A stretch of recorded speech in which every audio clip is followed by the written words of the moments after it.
After being found guilty of killing his wife and son, Alex Murdaugh is making a shocking confession about the death of a family housekeeper. Former Hampton County attorney and convicted murderer Alex Murdaugh. She was a wonderful girl and a wonderful wife, and she was a great mother. Murdaugh at times seeming to break down, laying out what he was doing that night. It was just so bad. They did it so bad. The Alex Murdaugh trial, a Southern Gothic murder mystery.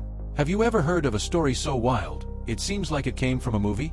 What if I told you about a powerful family, mysterious deaths, and millions of dollars stolen? Get ready to dive into the shocking tale of Alex Murdaugh, a man whose life went from perfect to a real-life murder mystery. This is a story that will make you wonder, how well do we know the people around us?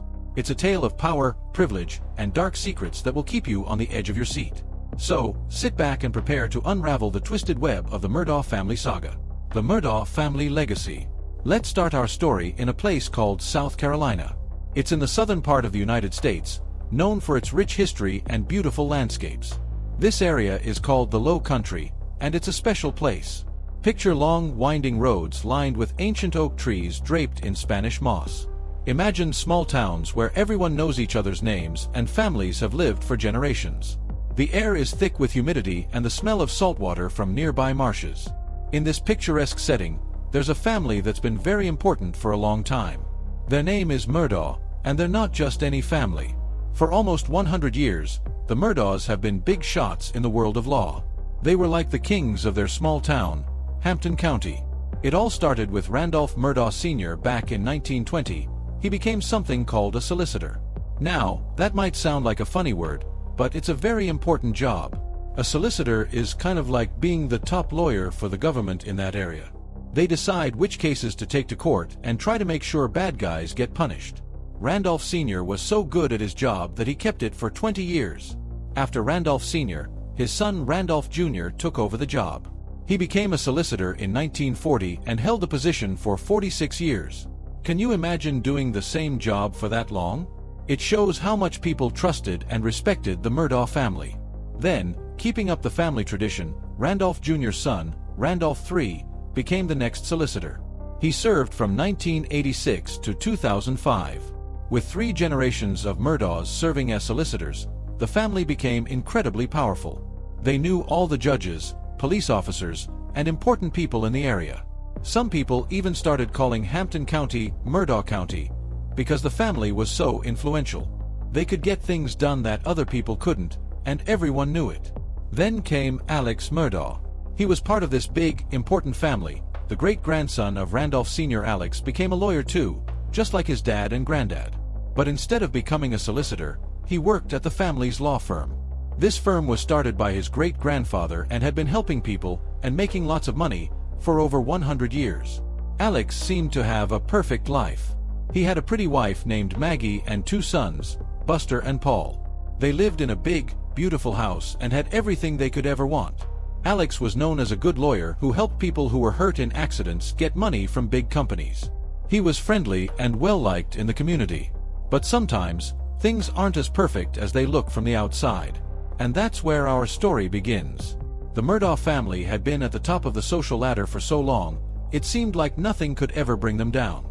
But as we'll soon see, even the mightiest trees can fall if their roots are rotten. A shocking night. On the evening of June 7, 2021, the warm, humid air of the South Carolina Low Country was heavy with the promise of summer. It was the kind of night where the chirping of crickets and the occasional hoot of an owl provided a soothing natural symphony. Fireflies danced in the air, their bioluminescent flashes creating a magical atmosphere. For most people in Hampton County, it was just another quiet Monday night. But at the Murdaugh family's Moselle estate, this peaceful scene was about to be shattered in the most horrific way imaginable. Moselle wasn't just any house. It was a grand estate that spoke volumes about the Murdaugh family's wealth and status. The property sprawled across 1,700 acres of prime South Carolina land. To put that into perspective, it's larger than some small towns. The estate included lush forests, well-maintained fields, and even a private hunting ground. The main house itself was a picture of Southern elegance, with its wide porches and classic architecture. As the clock ticked towards 10 p.m., something happened that would forever change the course of the Murdaugh family history and send shockwaves through the entire community. Alex Murdaugh, the scion of this powerful dynasty, made a frantic call to 911. The emergency operator who answered the call was met with a voice filled with panic and distress. Alex's words came out in a rush, his voice cracking with emotion. He told the operator something so terrible, so unthinkable, that at first, it seemed almost unreal. Alex claimed he had just discovered the bodies of his wife, Maggie, and his younger son, Paul. They were dead, he said, victims of a brutal attack. Within minutes, the quiet night was pierced by the wail of sirens as police cars and ambulances raced towards Moselle. The first responders arrived to a scene that would haunt them for years to come. Near the dog kennels on the vast property, they found the bodies of 52-year-old Maggie and 22-year-old Paul Murdaugh. The details of what the police found were gruesome. Maggie had been shot multiple times with a high-powered rifle, the kind of weapon typically used for hunting large game. Paul's injuries were, if possible, even more horrific.